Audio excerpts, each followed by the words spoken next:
कवयित्री सम्मेलन और सम्मान समारोह में कवयित्रियों ने बांधा समा। पूर्व उत्तर प्रदेश के बरेली का जहां पर पंडित राधे रमण वेलफेयर ट्रस्ट बरेली के द्वारा बरेली खुशहाली सभागार में कवयित्री सम्मेलन का आयोजन किया गया।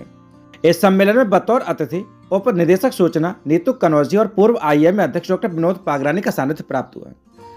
आयोजन में मुरादाबाद की लेखिका समाजसेवी असिस्टेंट प्रोफेसर डॉक्टर प्रीति माहौर को सौम्य सम्मान 2025 प्रदत्त किया गया।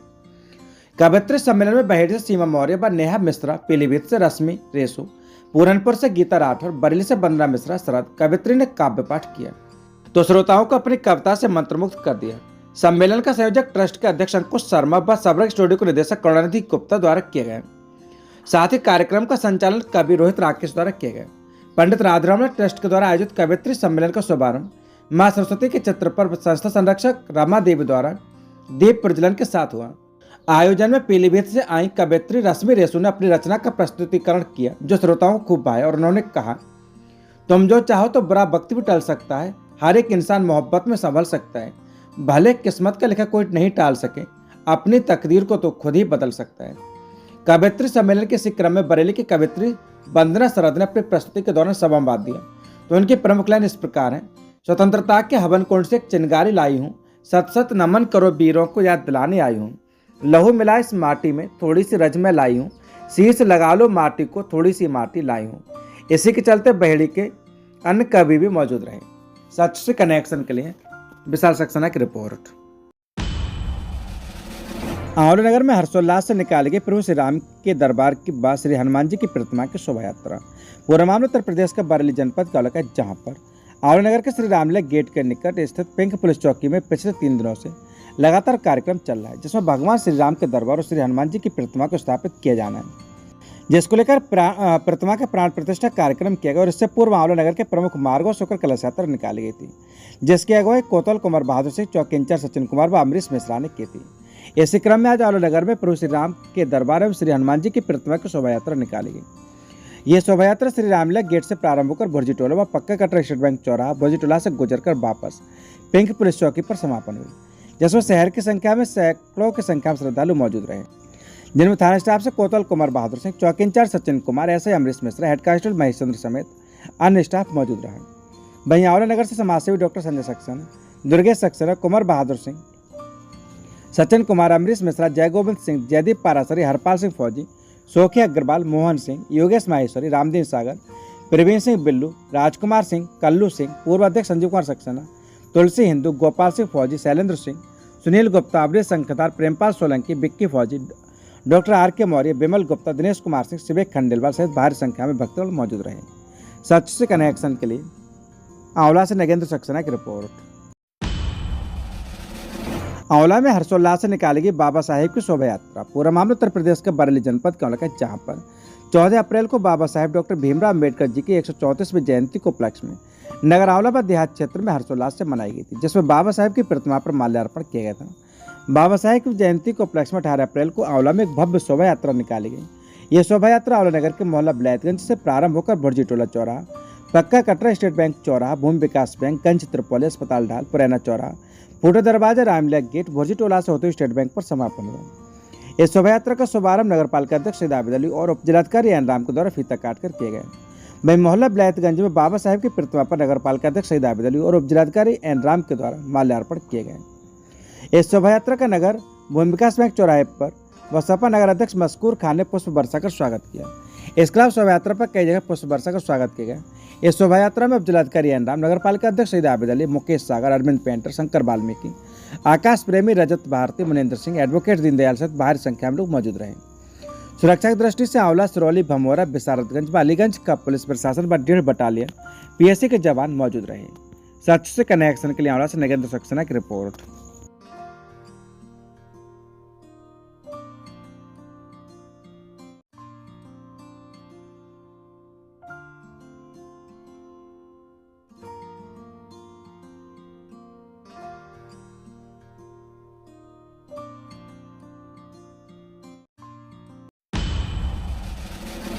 आंवला में हर्षोल्लास से निकाली गई कलश यात्रा। पूर्व उत्तर प्रदेश के बरेली जनपद का इलाका जहां पर आंवला में भगवान श्री राम दरबार एवं श्री हनुमान जी के प्राण प्रतिष्ठा हेतु शोभा यात्रा पुलिस चौकी श्री रामलला गेट से प्रारंभ होकर भुर्जीटोला पक्का कटरा छोटी बाजार स्टेट बैंक से होते हुए भुर्जीटोला से होकर पुलिस चौकी पर संपन्न हुई। शोभा यात्रा में कोतवाल कुमार बहादुर सिंह, चौकी इंचार्ज सचिन कुमार और निरीक्षक अमरीश मिश्रा, हेड कांस्टेबल महेश चंद्र व थाना आंवला के स्टाफ मौजूद रहा। इनके अलावा पूर्व नगर पालिका अध्यक्ष संजीव कुमार सक्सेना, योगेश माहेश्वरी, जय गोविंद सिंह, महिला मोर्चा सीमा सक्सेना समेत सैकड़ों की संख्या में लोग मौजूद रहे। साथियों से कनेक्शन के लिए आंवला से नगेंद्र सक्सेना की रिपोर्ट। सिरौली में 2 अलग अलग सड़क दुर्घटना में 2 लोग घायल। पूरा मामला उत्तर प्रदेश के बरेली के सिरौली का, जहां पर शुक्रवार की शाम सिरौली अलीगंज मार्ग पर एक ट्रैक्टर ट्रॉली की जोरदार टक्कर में एक बाइक सवार घायल हो गए, जहां राहगीरों ने उसे अस्पताल भिजवाया। जानकारी के मुताबिक थाना सिरौली क्षेत्र गांव कल्याणपुर के रहने वाले गालिब अपनी बाइक की सर्विस कराने के लिए सिरौली आ रहे थे। जैसे वह DRM स्कूल के पास पहुंचे तभी तेज गति से आ रही ट्रैक्टर ट्रॉली ने उनकी बाइक को जोरदार टक्कर मार दी, जिसमें वह गंभीर रूप से घायल हो गए। राहगीरों की मदद से सिरौली के नवीन प्राथमिक स्वास्थ्य केंद्र पहुंचाया गया, जहां उनकी हालत को देखते हुए बरेली रेफर कर दिए गए। दूसरी सड़क दुर्घटना सिरौली नगर के मुख्य अड्डे प्यास मोड़ की है, जहां शादी वाले बग्गी ने बाइक सवार युवक को टक्कर मारी, जिससे वह घायल हो गए। घायल युवक का नाम सेजू पुत्र शमशा बताया गया। बताया जा रहा है कि युवक सिरौली के अड्डे पर पकौड़े समोसे लेने गया था। इसी दौरान वह सड़क हादसे में घायल हो गया। वहीं सूचना पर पहुंचे परिजनों ने सब चाह रहे तो बरेली के निजी अस्पताल में भर्ती कराए, जहां उसका इलाज चल रहा है। सिरौली में 2 अलग अलग मार्ग दुर्घटनाओं में एक युवक सहित 2 लोग घायल हुए हैं। सच से कनेक्शन के लिए ब्यूरो रिपोर्ट राम कठेरिया, सिरौली। वक्फ बिल को लेकर मुर्शिदाबाद पश्चिम बंगाल में की गई हिंदुओं की निर्मम हत्या के विरोध में बरेली में नाथनगरी सुरक्षा समूह द्वारा आयोजित विरोध प्रदर्शन कार्यक्रम में सम्मिलित होकर जिला प्रशासन को ज्ञापन देकर केंद्र सरकार से मांग की गई कि हिंदुओं की दमनकारी पश्चिम बंगाल की सरकार को धारा 356 का प्रयोग कर तुरंत बर्खास्त किया जाए एवं राष्ट्रपति शासन लगाकर हिंदुओं का उत्पीड़न रोककर हिंदू हितों की रक्षा की जाए। सच से कनेक्शन के लिए बरेली से सतीश सक्सेना की रिपोर्ट। प्रधानमंत्री और मुख्यमंत्री पर अभद्र टिप्पणी करने पर आक्रोशित हुए भाजपाई, कोतवाली में दी तहरीर देकर आरोपी पर कार्रवाई की मांग, पुलिस ने किया मुकदमा दर्ज। पूरा मामला उत्तर प्रदेश के बरेली के बहेड़ी का, जहां पर सोशल मीडिया पर देश के प्रधानमंत्री व प्रदेश के मुख्यमंत्री और महापुरुषों पर आपत्तिजनक टिप्पणी किए जाने पर भाजपा आक्रोशित हो गए। टिप्पणी करने वाले युवकों पर कार्रवाई की मांग के लिए सभी कोतवाली पहुंच गए और मामले की तहरीर पुलिस को देकर कार्रवाई की मांग की। पुलिस ने तहरीर के आधार पर मुकदमा पंजीकृत कर लिया है। ग्राम मितापुर जागीर निवासी अनुज ठाकुर का कहना है कि बीती 13 तारीख को उसने अपनी फेसबुक खोली तो ग्राम रेता बाड़ा निवासी 2 युवकों ने अपने फेसबुक पर मुख्यमंत्री प्रधानमंत्री के लिए अभद्र भाषा का इस्तेमाल किया हुआ था। इसके साथ करणी सेना और महापुरुषों के लिए भी अभद्र भाषा का इस्तेमाल किया गया था। आरोप है कि जब उन्होंने पोस्ट करने वाले युवक से मिलकर उसे समझाया तो युवक ने धमकी दी कि समाजवादी पार्टी की सरकार आने पर सबको पलायन करने के लिए मजबूर कर देंगे, तो भाजपा सरकार में भी मेरा कुछ नहीं बिगाड़ सकते। युवकों ने अन्य लोगों के साथ कोतवाली पहुंचे मामले की तहरीर पुलिस को दी है। मितापुर जागीर के ठाकुर संजय अरोरा, सार्थक चौधरी, राजकमल सिंह, स्वदेश सिंह आदि शामिल रहे। सच से कनेक्शन के लिए ब्यूरो रिपोर्ट हरीश गंगवार, देवरनिया। सौतेले भाइयों को फंसाने के लिए युवक ने खुद को गोली मारकर किया घायल। पूरा मामला उत्तर प्रदेश के बरेली का, जहां पर फरीदपुर में जमीन के झगड़े में सौतेले भाइयों को फंसाने के लिए एक युवक ने खुद को गोली मार दी और पुलिस को झूठी कहानी सुनाई। जहां पुलिस ने गंभीरता से मामले की जांच की तो पूरा मामला खुलकर सामने आया। बता दें कि फरीदपुर क्षेत्र गांव कैरुआ निवासी 27 वर्षीय जयवीर पुत्र मेहरबान ने 16 जनवरी को दोपहर करीब 2 बजे 112 नंबर पर कॉल कर सूचना दी कि उसके सौतेले भाई बालिस्टर ने उसे गोली मार दी। सूचना मिलते पुलिस के 2 PRB टीमें मौके पर पहुंचे। जयवीर को गन्ने के खेत में घायल हालत में पाया। उसके बाएं पैर की जांघ में गोली लगी थी और पास में एक देसी तमंचा पड़ा हुआ था। पहले तो जयवीर ने पुलिस को यही बताया कि उसके भाई ने उसे गोली मारी, लेकिन जब पुलिस ने गांव वालों से बात की तो सच्चाई कुछ और ही निकली। ग्रामीणों ने बताया कि जयवीर अक्सर बाहर रहता है और जब भी गाँव में आता तो वह शराब के नशे में रहता है। उस दिन भी वह नशे में था और अपने भाइयों को गालियां दे रहा था। गांव वालों ने बताया कि उसने पहले कह दिया था कि आज भाइयों को सबक सिखा दूंगा और मुकदमे में फंसा दूंगा। फरीदपुर थाने में तैनात दरोगा सत्येंद्र कुमार की रिपोर्ट में साफ हुआ कि जयवीर ने खुद ही अपने तमंचे से अपने पैर में गोली मारी और झूठी कहानी बनाकर भाइयों को फंसाने की कोशिश की। पुलिस ने तमंचा कब्जे में लेकर जांच शुरू कर जब आरोपी जयवीर को उसके घर से गिरफ्तार कर ले गए। आरोपी के जांघ में गोली लगने के कारण उसकी स्थिति सही नहीं है। पुलिस उसका इलाज करा रही है। सच से कनेक्शन के लिए ब्यूरो रिपोर्ट हरीश गंगवार, देवरनिया। नकली फोन पे से दुकानदार को चूना लगाने वाले 2 आरोपी गिरफ्तार, तीसरा फरार। पूरा मामला उत्तर प्रदेश के बरेली का, जहां पर फोन पे की तरह दिखने वाला फर्जी ऐप इस्तेमाल करके मेडिकल स्टोर समेत अन्य दुकानदारों को चूना लगाने वाले 2 आरोपियों को फतेहगंज पूर्वी पुलिस ने धर दबोचा है। दोनों आरोपी दुकानदार को नकली पेमेंट दिखाकर सामान ले जाते थे। ठगी का खुलासा तब हुआ जब मेडिकल स्टोर संचालक को खाते में पैसे नहीं मिले। पुलिस के मुताबिक आरोपी ने फोन पे जैसा हूबहू दिखने वाला नकली ऐप बनाया। ये लोग दुकानदारों से सामान खरीदते वक्त QR कोड स्कैन करते हैं और नकली ऐप से फर्जी पेमेंट स्क्रीन दिखा देते हैं।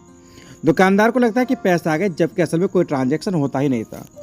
पुलिस असल में अब इनके मोबाइल पर अन्य डिजिटल सबूतों की जांच कर रही है। तीसरा आरोपी युवराज की तलाश में जारी है।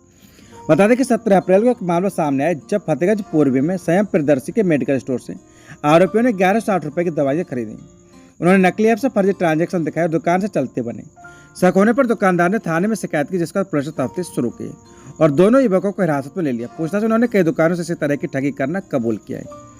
आरोपियों को गिरफ्तार करने वाली टीम में Faridpur inspector Santosh Kumar, SI Bhupendra Singh, Hemant Kumar, constable Deepak Kumar व रिंकपाल शामिल रहे। सच से कनेक्शन के लिए ब्यूरो रिपोर्ट हरीश कुमार देवरनिया।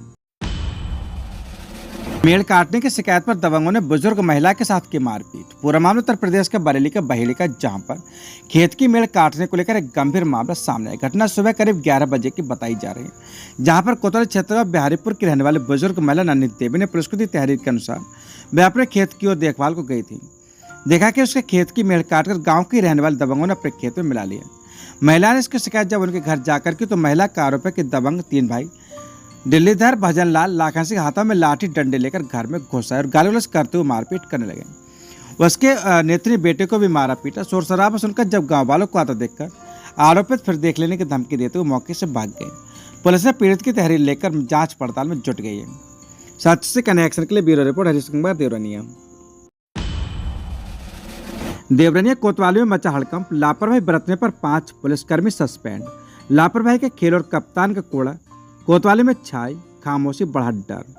पूरा मामला उत्तर प्रदेश के बरेली जनपद के देवरनिया क्षेत्र का है, जहां पर कोतवाली इस वक्त चर्चाओं के केंद्र में है और इसकी वजह कोई बड़ी सफलता नहीं बल्कि लगातार हो रही अनुशासनात्मक कार्रवाई है। देवरनिया कोतवाली के पुलिसकर्मियों पर एक के बाद एक निलंबन की गाज गिर रही है और इस सब के पीछे तेजतर्रार एसएसपी अनुराग आर्य, जिनकी ईमानदारी और जीरो टॉलरेंस नीति अब लापरवाह पुलिसकर्मियों पर भारी पड़ रही है। पिछले 15 दिनों में देवरनिया कोतवाली के 5 पुलिसकर्मियों को निलंबित किया जा चुका है। इस कार्यवाही से न सिर्फ कोतवाली में हड़कंप मचा है, बल्कि जिले भर के पुलिसकर्मी सख्ती में आ गए हैं। अब हर कोई एक ही बात कह रहा है कि कप्तान की नजरें गड़ गई तो बचना मुश्किल है। बरेली नैनीताल हाईवे पर स्थित देवरनिया कोतवाली की यह हालत कोई अचानक नहीं हुई। यहाँ लंबे समय से कुछ पुलिसकर्मी अनुशासन और जिम्मेदारी से कोसों दूर काम कर रहे थे, लेकिन अब ऐसा नहीं चलेगा, ये संदेश दिया है एसएसपी ने। इस माह की शुरुआत में देवरनिया कोतवाली के 2 कांस्टेबल निर्वेश कुमार और कांस्टेबल नमन कुमार को सस्पेंड कर दिए गए। इन दोनों पर आरोप था कि वे मुख्यमंत्री के कार्यक्रम के दौरान सुरक्षा घेरे की गंभीर चूक के लिए जिम्मेदार थे। गांव बसुपुरा की एक महिला नीलम सुमन मंच तक पहुंचने की कोशिश कर पाई और यह दर्शाता कि ड्यूटी पर तैनात सिपाहियों ने लापरवाही की पराकाष्ठा पार कर दी थी। इसका तीसरे नंबर पर आया कांस्टेबल महावीर, जिसे एक अन्य मामले में दोषी पाए जाने पर सस्पेंड किए गए। अब ताजा मामला सामने आए एसआई तेजपाल सिंह और सिपाही सुरेंद्र का, जिन्हें एसएसपी ने निलंबित कर दिया है। ये दोनों हल्का नंबर 1 में तैनात और संवेदनशील मामले में लापरवाही के दोषी पाए गए। एसएसपी ने बिना किसी देर के कार्रवाई करते हुए लाइन हाजिर कर दिया है। एक के बाद एक निलंबन की कार्रवाई से कोतवाली देवरनिया का माहौल पूरी तरह बदल गया है। जहां पहले पुलिसकर्मी ढीले रवैया से काम कर रहे थे, वहीं फूंक फूंक कर कदम रख रहे हैं। हर कोई डर में है कि कहीं कप्तान की गाज उस पर न गिर जाए। एसएसपी अनुराग आर्य की कार्यशैली बिल्कुल स्पष्ट है। लापरवाही, भ्रष्टाचार या जनता के साथ दुर्व्यवहार की कोई जगह नहीं। पुलिस विभाग में अनुशासन और जिम्मेदारी की बहाली उनकी सर्वोच्च प्राथमिकता है और यही वजह है कि देवरनिया कोतवाली के तमाम पुलिसकर्मी समय से पहले दफ्तर पहुंचने लगे। फाइलों की सफाई शुरू हो चुकी है और हर छोटी बड़ी बात को गंभीरता से लिया जाने लगा है। एक और जहां पुलिसकर्मी कप्तान के कोप से डरकर सुधरने को मजबूर हो गए। ऐसे ही कमल किशोर जांच के घेरे में चल रहे कटहरा के युवक आदेश गंगवार से 7,000 रुपए लेने का आरोप लगा था, जिसे रुपए न देने पर जेल भेजने की धमकी देकर रुपए ऐंठे गए थे। वहीं देवरनिया कोतवाली के इंस्पेक्टर दिनेश कुमार शर्मा और क्राइम इंस्पेक्टर रामवीर सिंह जैसे अफसर कप्तान की गाइडलाइन पर पहले से ईमानदारी में काम कर रहे हैं। ये अधिकारी उदाहरण बनकर सामने आए और दिखाया कि कप्तान की शक्ति सिर्फ गलत को लेकर है, जो सही है वह उसका सम्मान कर रहे हैं। सच से कनेक्शन के लिए ब्यूरो रिपोर्ट हरीश कुमार देवरनिया। नगर पंचायत देवरनिया पर भ्रष्टाचार की दीमक। देवरनिया से मुड़े जागीर में नालाबा रोड निर्माण में नहीं हो रहा मानक का पालन। किसान नेता ने जताया विरोध, डीएम से करेंगे शिकायत। निर्माण में चेयरमैन की पार्टनरी का भी आरोप। पूरा मामला उत्तर प्रदेश के बरेली जनपद के देवरनिया क्षेत्र का है, जहां पर एक अरसा नगर पंचायत देवरनिया में देवरनिया मुड़िया जागीर रोड और नाला निर्माण धरातल पर उतरा, मगर भ्रष्टाचार की दीमक उसमें भी लग गई। निर्माण में मानक का पालन न कराए जाने और ठेकेदारी में चेयरमैन की हिस्सेदारी होने का मामला सामने आया। इसको लेकर जहां विरोधी सक्रिय हो गए तो वहीं किसान नेता ने इसका विरोध कर डीएम से शिकायत करने की बात कही है। जिला मुख्यालय से 30 किलोमीटर दूर बरेली नैनीताल हाईवे किनारे स्थित नगर पंचायत देवरनिया में शामिल कस्बा देवरनिया और मुड़िया जागीर के बीच का 1.5 किलोमीटर का रास्ता एक अरसे से खराब पड़ा था। आम जनमानस की परेशानी का सबब बने इस रोड के निर्माण की कवायद काफी समय चले थे, मगर धरातल पर अब दिखाए अभी आधे हिस्से देवरनिया टंकी से मुड़िया जागीर बाजार तक 1,73,00,000 रुपए की लागत से नाला निर्माण किया जा रहा है। आरोप है कि इसमें 4 सूती सरिया की जगह 2.50 सूती की सरिया लगाई जा रही है। इसके अलावा इसी हिस्से में सीसी रोड निर्माण में भी मानक का इस्तेमाल न कर घटिया सामग्री का प्रयोग किया जा रहा है, जैसे इसका अस्तित्व पर अभी से सवाल उठने शुरू हो गए हैं। इस मामले के किसान नेता भाकियों के जिला उपाध्यक्ष और चेयरमैन पद चुनाव में दूसरे नंबर पर रहे मुस्तफा खान उर्फ लल्ला खान ने कड़े ऐतराज जताया और इस मामले की शिकायत डीएम से मिलकर करने की बात कही है। चेयरमैन मोहम्मद कलीम अंसारी से पक्ष जानने की कोशिश की तो उन्होंने से बात नहीं हो सकी। देवरनिया मुड़िया जागीर के बीच नाला और रोड निर्माण में लापरवाही बरती जा रही। गड़बड़ी की शिकायत पर हम जिलाधिकारी से मिलकर करेंगे, मानक के अनुरूप कार्य नहीं हुआ तो आंदोलन करेंगे, कहना है मुस्तफा खां उर्फ लल्ला का, जो कि किसान नेता व भारतीय किसान यूनियन जिला उपाध्यक्ष देवरनिया है। सच से कनेक्शन के लिए ब्यूरो रिपोर्ट हरीश कंगवार, देवरनिया। राजकीय doctor Brajkishore homeopathic medical college में सैमुअल हैनीमैन की 270वीं जयंती केक काटकर धूमधाम से मनाई गई। पूरा मामला प्रभु श्री राम की नगरी अयोध्या का, जहां पर अयोध्या के देवकाल स्थित राजकीय doctor Brajkishore homeopathic medical college एवं चिकित्सालय में होम्योपैथिक चिकित्सा विभाग के जनक सैमुअल हैनीमैन की 270वीं जयंती केक काटकर धूमधाम से मनाई गई। जैसे मुख्य अतिथि के रूप में नगर निगम के महापौर गिरीशपति त्रिपाठी व विशिष्ट अतिथि सीआरपीएफ के सेकेंड इंचार्ज कमांडेंट स्वतंत्र शुक्ला और शाश्वत बंसल ब्रजकिशोर के प्रपौत्र साथ में डॉक्टर आनंद गोपाल सिंह मौजूद रहे। आए हुए सभी अतिथियों का ब्रजकिशोर होम्योपैथी हॉस्पिटल के प्राचार्य डॉक्टर आशीष कुमार सिंह ने सभी को बुके देकर स्वागत किया। इस कार्यक्रम की अध्यक्षता कॉलेज के प्राचार्य डॉक्टर आशीष कुमार सिंह के द्वारा किए गए। वहीं आए हुए अतिथियों ने सैमुअल हैनीमैन के चित्र पर दीप प्रज्वलन माल्यार्पण कर कार्यक्रम का शुभारंभ किया। इसके साथ ही एकेडमिक एवं विभिन्न खेलकूद प्रतियोगिताओं में पुरस्कार एवं प्रमाण पत्र वितरित किए गए। इस दौरान एकेडमिक पुरस्कार में प्रथम पुरस्कार प्राप्त करने वाले विद्यार्थियों को 5100 रुपए का cheque Shri Sainath Pauji institute of homeopathic Prayagraj के निदेशक तथा प्रख्यात होम्योपैथिक चिकित्सक प्रोफेसर SM सिंह के द्वारा प्रायोजित किए गए और सभी को प्रमाण पत्र प्रस्तुत किए गए। वहीं प्राचार्य डॉक्टर आशीष कुमार सिंह ने कहा कि सभी छात्र छात्रा मेहनत से पढ़ाई करें, सफलता प्राप्त करने के लिए कोई शॉर्ट हैंड नहीं होता। निरंतर मेहनत लगन के साथ ही लक्ष्य की प्राप्ति होती है। सभी लोग अपने लक्ष्य के साथ पढ़ाई करें और लक्ष्य की प्राप्ति करें। सच से कनेक्शन के लिए ब्यूरो रिपोर्ट आजम खान, अयोध्या। आज हमने हैनीमैन साहब की 270वीं जयंती मनाई और साथ में आज हमारे यहाँ एनुअल फंक्शन डे भी मनाया गया, जिसमें हमारे मुख्य अतिथि महापौर श्री गिरीश चंद्र त्रिपाठी जी आए थे और विशिष्ट अतिथि के रूप में 65वीं बटालियन CRPF के सेकंड कमांडेंट इंचार्ज श्री स्वतंत्र शुक्ला साहब आए थे। आप दोनों के माध्यम से हमने बच्चों को उनकी एकेडमिक एक्टिविटीज़, जो बच्चे हमारे यहाँ फर्स्ट आए उनको चेक प्रदान किया गया और साथ में जो कल्चर इवेंट्स में और स्पोर्ट्स में जो बच्चों ने बहुत अच्छा परफॉर्म किया उन्हें मेडल और सर्टिफिकेट देकर सम्मानित कराया गया। आज जयंती क्यों था? देखिए, हैनीमैन साहब से बड़ा कोई डॉक्टर नहीं था इस धरती पे, ऐसा मैं नहीं, ऐसा डॉक्टर विलियम ऑस्लर ने कहा था, जो मॉडर्न मेडिसिन के फादर कहे जाते हैं, जिसने मेडिकल साइंस को सही रूप में, सही मायने में जाना, पहचाना। और जो पद्धति ये होम्योपैथी है, उस पद्धति में हम लोग क्रॉनिक डिजीज़ ठीक करते हैं। साथ में एक बहुत बड़ा ये औजार है मरीज़ों के लिए जो काफ़ी पीड़ित हैं तब नाम तरीक़ों की बीमारियों से, और ये पद्धति उनके लिए रामबाण का काम करती है। टोटल जो फर्स्ट आए हैं, टोटल 4 बच्चे अलग अलग ईयर में, first year, second year, third year, final year के 4 बच्चों को जो फर्स्ट आए थे उनको सम्मानित किया गया। बाकी स्पोर्ट्स एक्टिविटी में जो फर्स्ट, सेकंड, थर्ड आए उनको सर्टिफिकेट और ब्रॉन्ज मेडल से सम्मानित किया गया। हाँ, केक एक हमेशा एक परंपरा यहाँ हमारे यहाँ रही है केक कटिंग की, तो केक भी काटा गया है। क्या अयोध्या वासियों से मैं ही कहूँगा कि उत्तर प्रदेश सरकार की तरफ से ये सेवाएं दी जा रही हैं कॉलेज के माध्यम से, ज़्यादा से ज़्यादा लोग, आप लोग इसका लाभ लें। और हमारे यहाँ स्पेशलाइज्ड OPD हैं, अच्छे संसाधन हैं, फिजियोथेरेपी यूनिट है, उसका लाभ लें। Good name. मेरा नाम आशीष कुमार सिंह है, मैं principal homoeopathic medical college Ayodhya.